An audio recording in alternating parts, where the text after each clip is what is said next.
Hello everybody, welcome. Thank you for joining me again today. Another wonderful Tuesday. Hi Linda from Fountain, Colorado. Welcome. Thank you for joining me. I just really appreciate you taking time out of your busy day to come and sew with me and quilt with me and do all those fun things that we have a passion for. So let's jump in, and at the end of this segment, I am going to give away a $500 gift card, just so that you know. And then in 3 weeks, to start off the new year, start it off right, we're going to give away $1,500. Now, this is a gift card to apply towards any purchase that anything you want to purchase here at the Grace Company. So it's not a gift card to spend somewhere else. You have to spend it here. So let's jump in and let me talk about my quilt that I designed for you today. It's my good for you Santa quilt. I don't know, you can name it something clever and fun. But what kid wouldn't want to have sweet dreams because they've been so good all year under this quilt? And I have to tell you, it was a lot of fun. I love designing and creating new ways of quilting. You know me. So anyway, let's jump in because I have a lot to show you today. I'm working on the cutie frame today. I'm going to show you how to quilt borders and corners using the Quilt Motion Pro. We're not going to use the gold until next time, and I'll use the gold features, showing you how to use the gold features with borders and corners on the hoop frame. Now, I know most of you probably have rolling frames, but you know, I've got some really good tips and tricks that you can take away and glean from as I'm showing you what's going on and how you will quilt those borders and corners, because we've got some fabulous tools that we'll be using in the automation. And so let's get started. So let's first of all talk about the quilt pattern first, and why I came up with this design just a little bit. I kind of wanted, I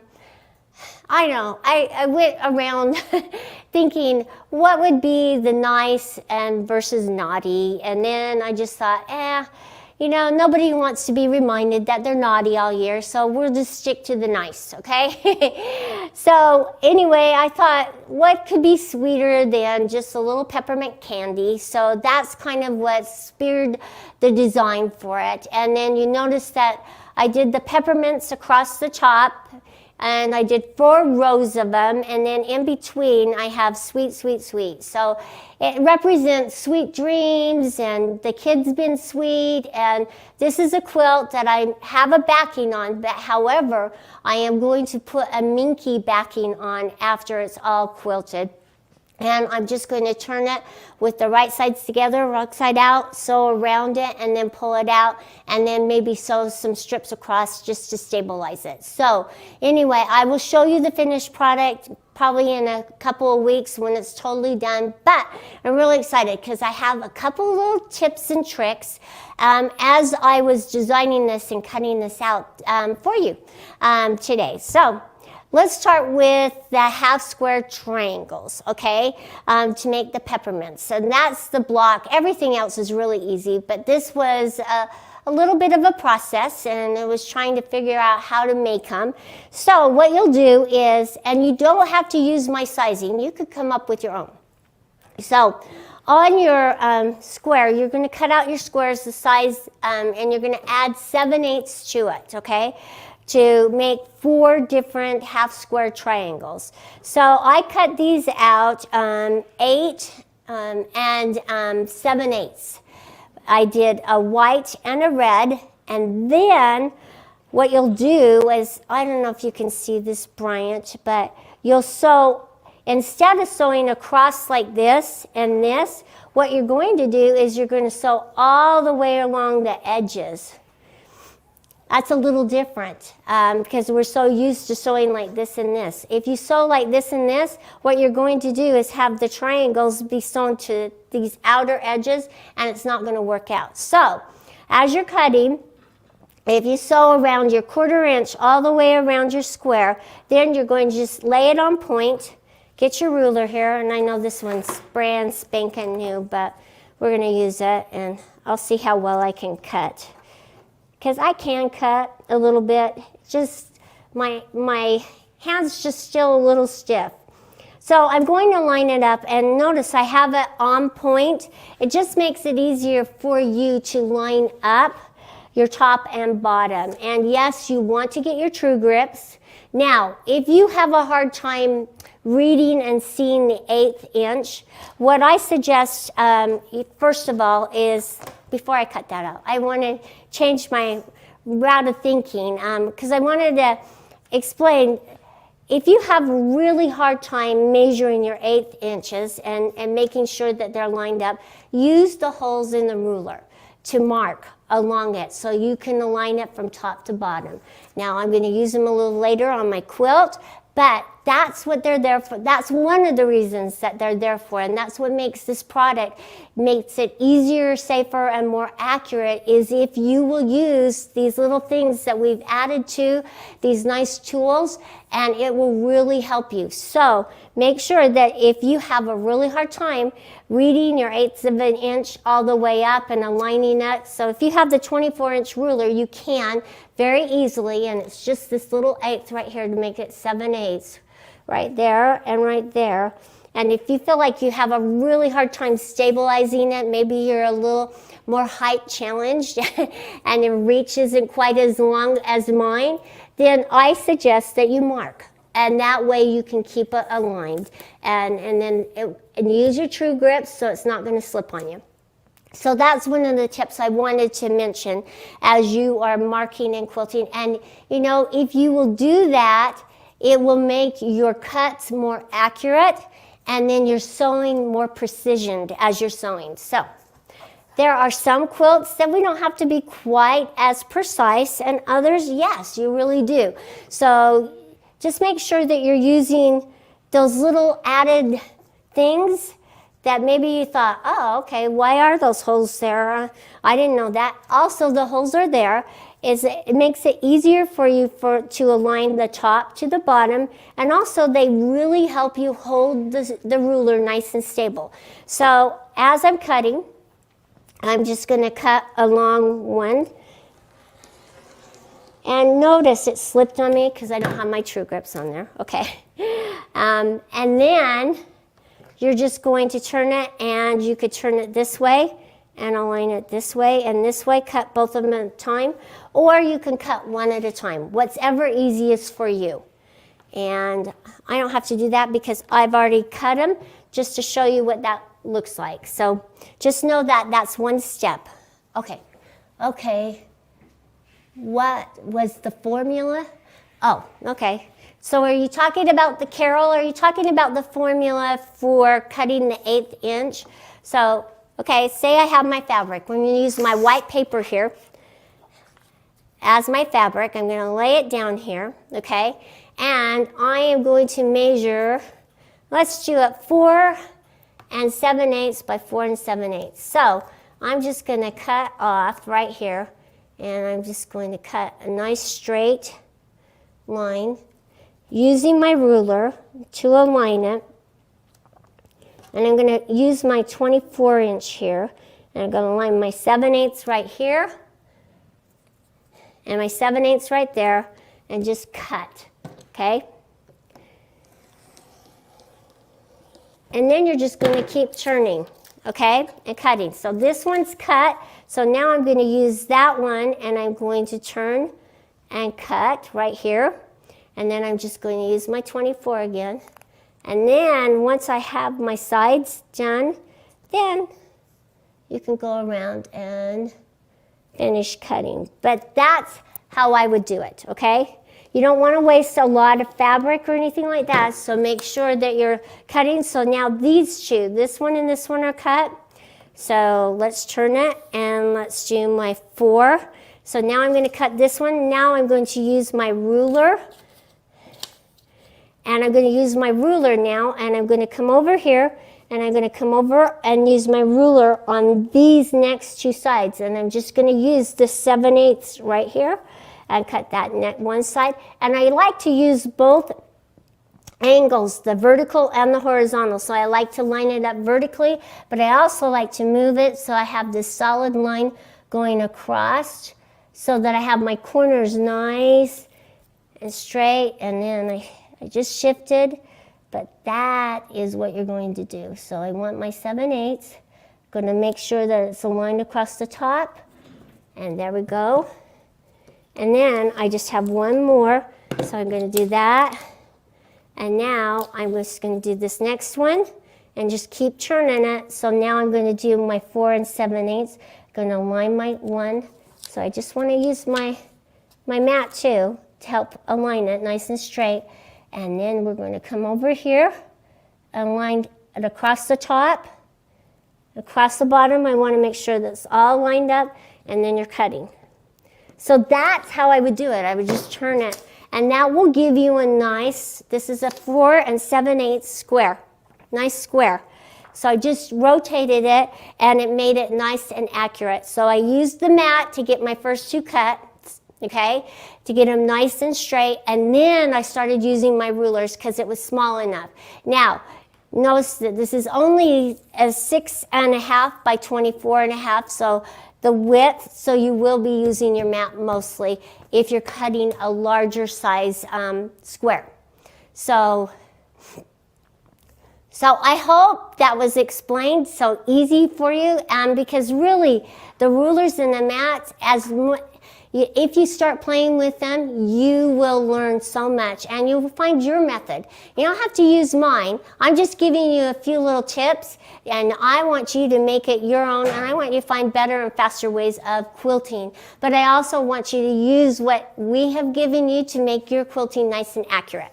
So anyway, so that's what you're going to do. So we have cut our little our triangles out, our 4 triangles. So from my nice big square, I was able, and sewing around, I was able to cut out 4 triangles. So this is another thing that I do, and it makes the method so much quicker, because I had 20 blocks that I wanted to quilt. And so in those blocks, there's 4 groups of these triangles. So what I'll do is I set out my pinwheel, and I'll set them in stacks so that as I'm pulling and sewing, that I'm doing it correctly. So that's that way.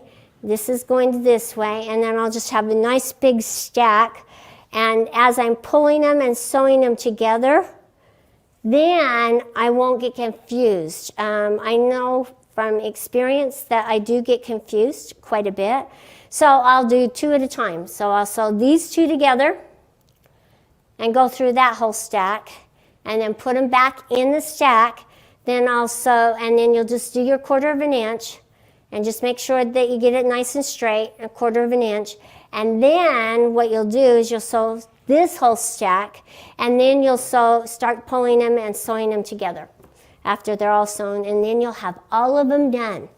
After they're all done, what you're going to do is take your little 4.5, I think it's 4. Yeah, it's only 4 by 4, okay? It's 4 by 4, good off-road. So you're gonna fold it, and I just fold, okay? And you wanna make sure it's nice and accurate. And then you're going to align it. Of course, you're ironing. Just remember, you're ironing. You're going to align it for the corner to corner, and then you're just gonna sew. And then you're gonna do that on all 4 corners. And then you're gonna take your rotary cutter and cut it off 1/4 inch all the way around. And there you have your little peppermint wheel square. And then just as you're sewing, make sure you're pinning and sewing nice and accurate, and it will turn out really, really nice. For the backing and everything, like I'm just using this red, but nobody will ever see it because I am going to put a Minky on the back. And so those were kind of my little tips and tricks for this quilt, and I hope you were able to learn something from it. Okay, so the next thing I want to talk to you about is before I put the quilt on the quilting frame, I made my measurements. So this is what I measured, okay? I'm just going to come over here, Brian, I'm just going to come over here. So I'm coming over to this quilt here. So I measured the width of this outer border here, okay? And I also measured the length, so I have it from edge to edge, and then I measured the inner border. Then I also measured this intersection right here because I'm going to quilt it a little differently. I may just quilt these a block at a time.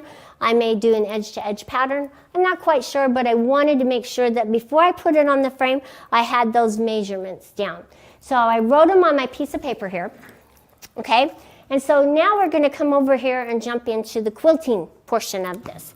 And I just need my stickers and my ruler and my pencil, and I don't think I need anything else because I think I've got it figured out. So what I'm going to do is I'm going to sit down here.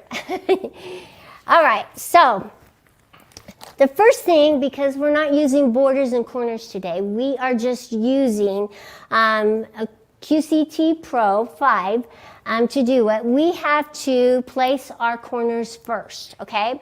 And so what you're going to do is you're going to kind of do this in steps. If you do not have borders and corners, don't worry about it. This is how you'll do it. It's a few more steps, but boy, it's a lot of fun and it makes it very easy for you to do.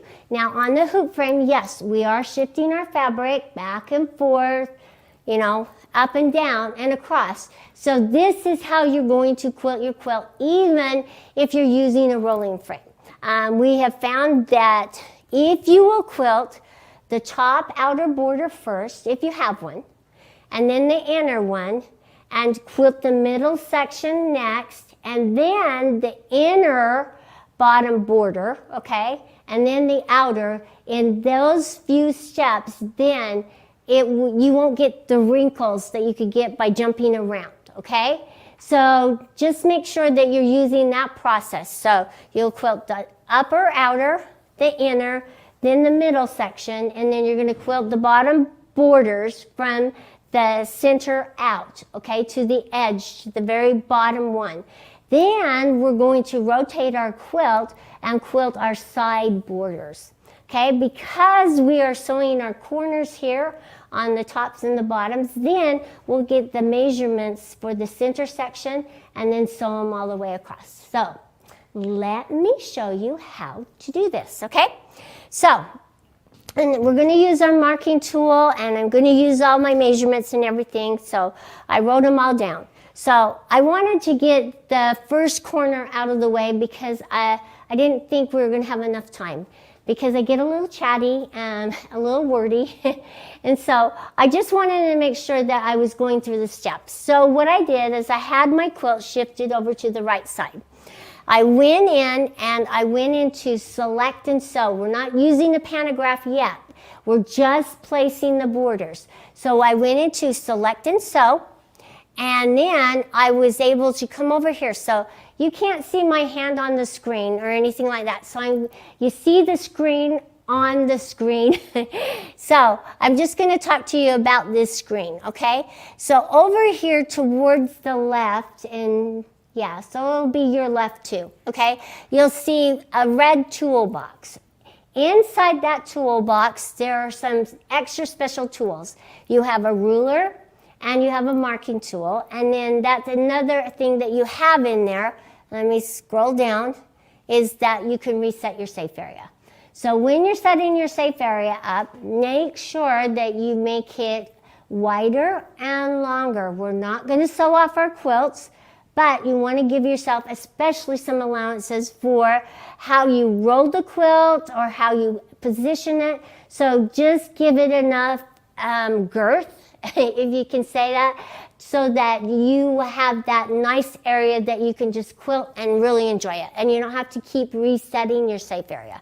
So I came in here, so we want to go to our marking tool, because that's what I'm going to use because it's on the hoop frame, and I also do this on the rolling frame. I showed you this exact same method on the rolling frame. It's the very same method, okay? It's just that we're moving and shifting the fabric rather than rolling it, okay? So I did my right corner. I just drew around the right corner so that I could place it.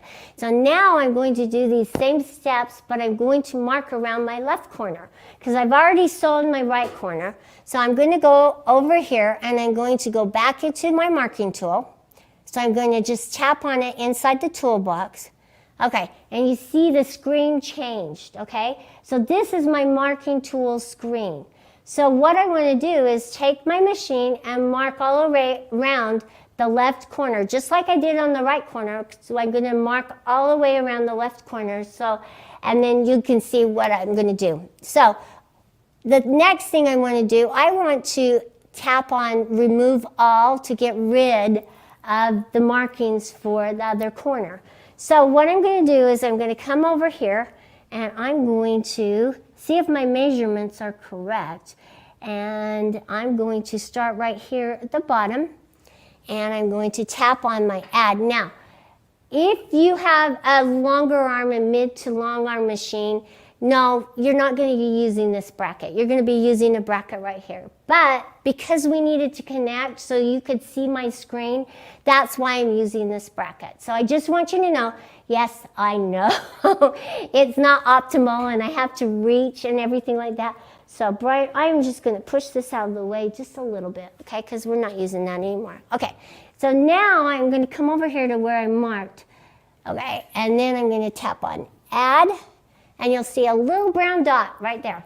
Okay, that's my first mark of my marking tool. What I'm going to do is I'm going to move straight up, go to the outer edge, but I'm not going to go all the way to the outer. I've already marked my 1/4 of an inch for my seam allowance, and I want to make sure that I have that. So as I'm doing it, the inner section, I don't want a seam allowance on it, so I'm just going to move across, knowing that I'm going to come in just a 1/4 of an inch for my seam allowance.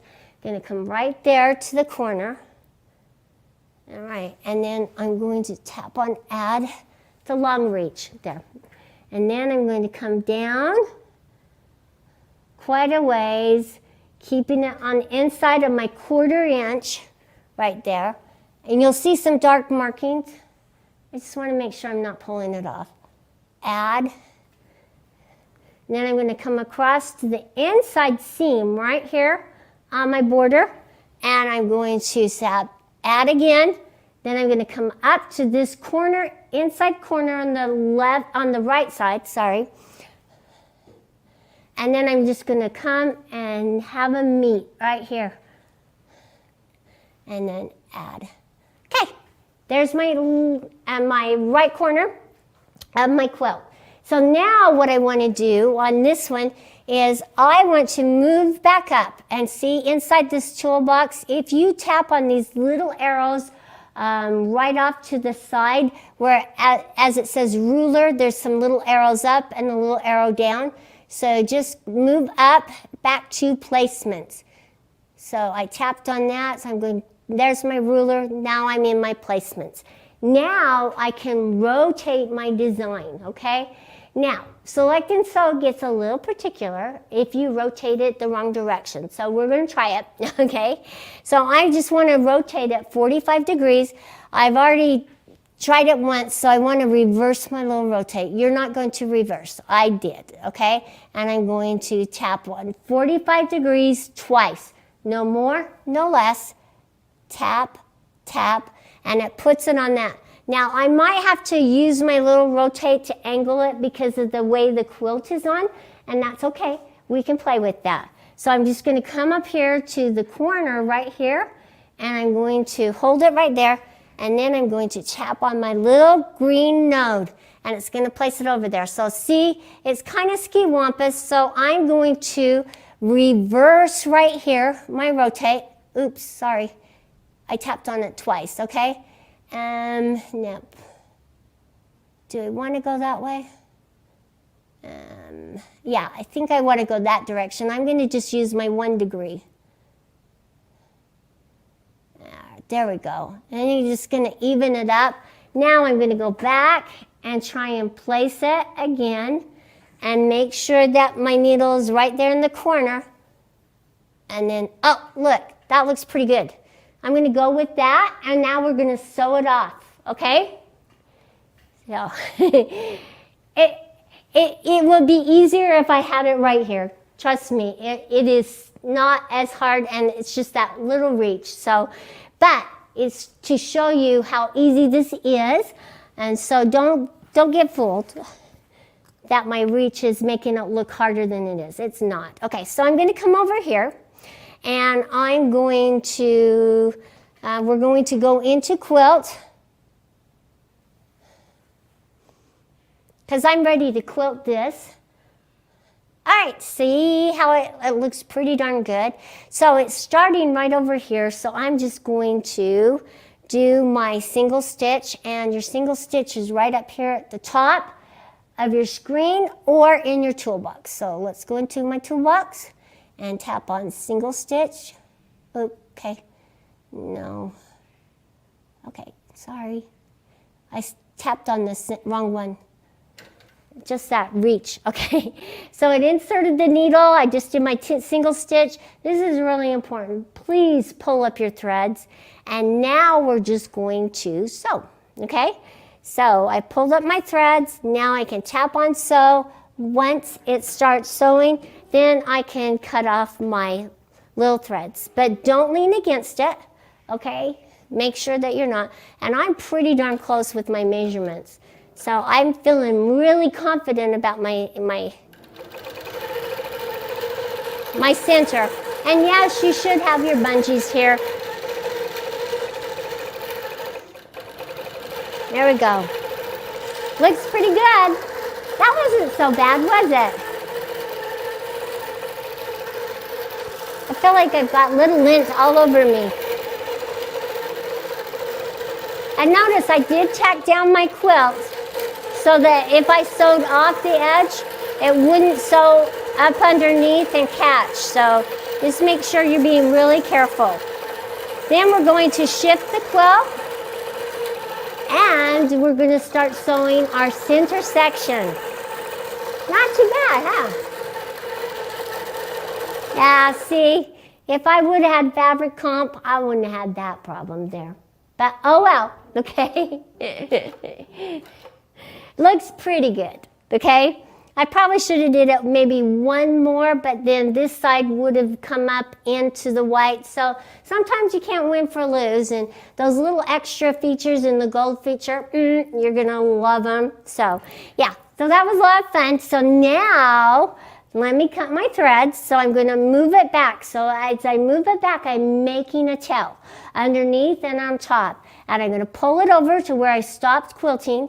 And if I tap on finished and back to placement, then I can use the buttons on my machine and pull up my thread and then cut. So I've got a couple places. I'm going to reach over here, grab my scissors, my little snippers. Going to cut that one off here. And I'm going to cut this one off here, okay? And look, I think my measurements are going to be right on.